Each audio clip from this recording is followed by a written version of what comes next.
स्वागत है आपका हमारे स्टडी मैथ क्लास चैनल में। आशा करता हूँ आप लोग बहुत अच्छे होंगे। आज हम आपको इस वीडियो में बताएंगे कि वृत्त की परिधि और क्षेत्रफल ज्ञात कीजिए। तो देखिए कक्षा 10 के अध्याय नंबर 12 से लिया गया है।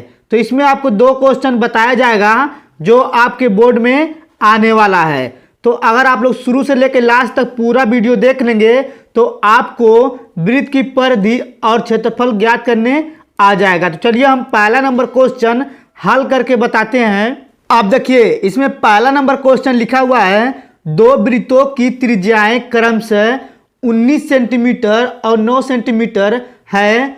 उस वृत्त की त्रिज्या ज्ञात कीजिए जिसकी परिधि उन दोनों वृत्तों की परिधियों के योग के बराबर हैं। तो देखिए इसमें दो वृत्तों की त्रिज्याएं यानी कि 19 सेंटीमीटर और 9 सेंटीमीटर दिया हुआ है। तो यहाँ पे पहले वृत्त की त्रिज्या 19 सेंटीमीटर बना दिए हैं और यहाँ पे दूसरे वृत्त की त्रिज्या 9 सेंटीमीटर बना दिए हैं। फिर उसके बाद कह रहा है उस वृत्त की त्रिज्या ज्ञात कीजिए, यानी कि तीसरे वृत्त की त्रिज्या ज्ञात करना है। यानी कि पहले को और दूसरे को जोड़ देने पर जो तीसरा वृत्त आएगा उसी की परिधि यानी कि उसी की त्रिज्या ज्ञात करना है। फिर इसके आगे लिखा हुआ है जिसकी परिधि इन दोनों वृत्तों की परिधियों के योग के बराबर है। यानी कि इन दोनों को जोड़ने के बाद जो तीसरा वृत्त होगा इन दोनों परिधियों के योग के बराबर होगा। तो चलिए यहाँ पे लिखते हैं। तो पहले लिखेंगे हल।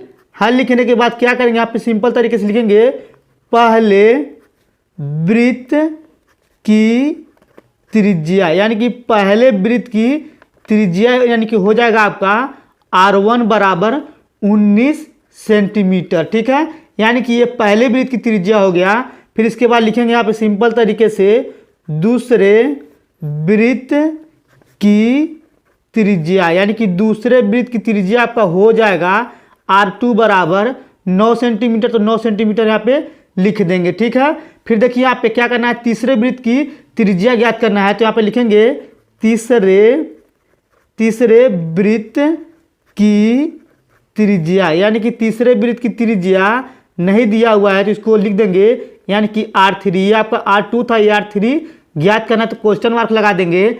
अब देखिए इसके आगे, तो देखिए यहाँ पे तीसरे वृत्त की त्रिज्या निकालने के लिए क्या करेंगे, यानी कि पहले वृत्त की परिधि और दूसरे वृत्त की परिधियों को जोड़ देंगे। तो लिखेंगे यहाँ पे सिंपल तरीके से, यानी कि पहले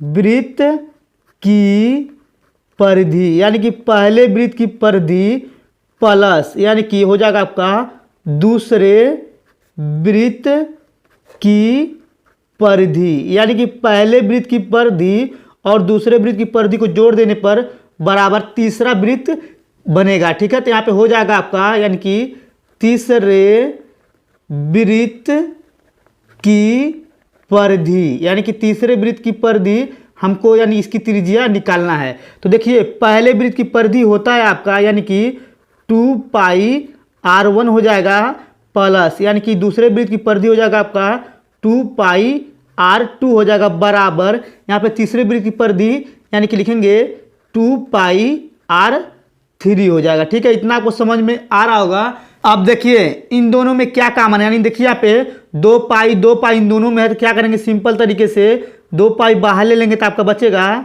R1 बचेगा यहाँ पे R2 बराबर यहाँ पे बचेगा आपका 2 पाई और R3। ठीक है, तो देखिए यहाँ पे क्या करेंगे, 2 पाई से 2 पाई कट जाएगा तो यहाँ पे बचेगा R1 प्लस R2 बराबर यहाँ पे R3।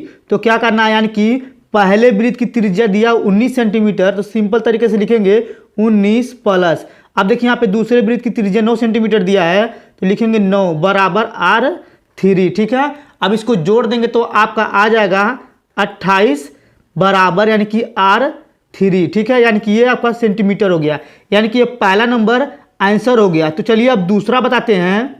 अब देखिए इसमें दूसरा नंबर क्वेश्चन लिखा हुआ है, दो वृत्तों की त्रिज्याएं क्रमशः 8 सेंटीमीटर और 6 सेंटीमीटर है। उस वृत्त की त्रिज्या ज्ञात कीजिए जिसका क्षेत्रफल इन दोनों वृत्तों के क्षेत्रफलों के योग के बराबर है। यानी कि उसी प्रकार का क्वेश्चन ये भी दिया हुआ है। तो देखिए यहाँ पे यानी कि दो वृत्तों की त्रिज्या यानी कि पहले वृत्त की त्रिज्या यानी कि 8 सेंटीमीटर दिया हुआ है और दूसरे वृत्त की त्रिज्या 6 सेंटीमीटर दिया हुआ है, तो कह रहा उस वृत्त की त्रिज्या ज्ञात कीजिए। यानी कि पहले को और दूसरे को जोड़ देने पे जो आएगा, यानी कि तीसरे वृत्त की त्रिज्या ज्ञात करना है। तो लिखा हुआ है जिसका क्षेत्रफल इन दोनों वृत्तों के क्षेत्रफलों के योग के बराबर है। तो क्या करेंगे यहाँ पे सिंपल तरीके से पहले लिखेंगे हल। हल लिखने के बाद क्या करेंगे यहाँ पे लिखेंगे पहले, यानी कि पहले वृत्त की त्रिज्या, यानी कि पहले वृत्त की त्रिज्या सिंपल तरीके से मान लेंगे R1 बराबर यानी कि 8 सेंटीमीटर। फिर लिखेंगे यहाँ पे दूसरे वृत्त की त्रिज्या, यानी कि दूसरे वृत्त की त्रिज्या यानी कि R2 बराबर हो जाएगा 6 सेंटीमीटर। ठीक है, तो तीसरे वृत्त की त्रिज्या ज्ञात करना, तो यहाँ पे लिखेंगे तीसरे वृत्त की त्रिज्या, यानी कि तीसरे वृत्त की त्रिज्या हो जाएगा आपका यानी कि R3 बराबर क्वेश्चन मार्क। ठीक है, तो अब क्या करेंगे यहाँ पे पहले वृत्त का क्षेत्रफल और दूसरे वृत्त का क्षेत्रफल को जोड़ लेंगे तो आपका तीसरे वृत्त का क्षेत्रफल निकल जाएगा। तो यहाँ पे सिंपल तरीके से लिखेंगे पहले वृत्त का क्षेत्रफल, यानी कि पहले वृत्त का क्षेत्रफल आपका हो जाएगा प्लस दूसरे वृत्त का क्षेत्रफल, यानी कि दूसरे वृत्त का क्षेत्रफल। ठीक है, यानी कि पहले वृत्त का क्षेत्रफल प्लस दूसरे वृत्त का क्षेत्रफल बराबर यानी कि तीसरे वृत्त का क्षेत्रफल। ठीक, इतना को समझ में आ रहा होगा। यानी कि क्या करेंगे पहले वृत्त का क्षेत्रफल प्लस दूसरे वृत्त का क्षेत्रफल को जोड़ के तीसरे वृत्त का क्षेत्रफल निकाल लेंगे। अब देखिए पहले वृत्त का क्षेत्रफल यानी कि होता है आपका, यानी कि सिंपल तरीके से पाई R² 1। ठीक है, प्लस दूसरे वृत्त का क्षेत्रफल होता है आपका पाई R² 2 बराबर तीसरे वृत्त का क्षेत्रफल होता है आपका यानी कि पाई R यानी कि स्क्वायर क्यू होता है। ठीक है, इतना को समझ में आ रहा होगा। तो देखिए इसमें क्या कॉमन है, पाई कॉमन है, तो क्या करेंगे पाई कॉमन ले लेंगे तो आपका बचेगा पाई कोष्टक में यानी कि R² 1 प्लस R² 2 बराबर यहाँ पे हो जाएगा पाई R² 3। तो देखिए यहाँ पे पाई से पाई काट दिए हैं, तो क्या करेंगे यहाँ पे R1 का मान जो दिया हुआ है यानी कि 8 सेंटीमीटर लिखेंगे 8 का स्क्वायर प्लस यानी कि R2 का मान जो दिया 6 सेंटीमीटर यानी कि 6 का स्क्वायर और यहाँ पे R² 3 बचा हुआ है। ठीक है, तो चलिए थोड़ा ऊपर कर लेते हैं। आप देखिए यहाँ पे इसका वर्क कर देंगे आपका आ जाएगा 64 प्लस 6 का वर्क करेंगे तो आपका हो जाएगा 36 बराबर यानी R² 3। इसको जोड़ेंगे तो आपका हो जाएगा 100 बराबर R² 3। ठीक है, तो क्या करेंगे सिंपल तरीके से इसको लिख सकते हैं यानी कि 10 का स्क्वायर बराबर R² 3।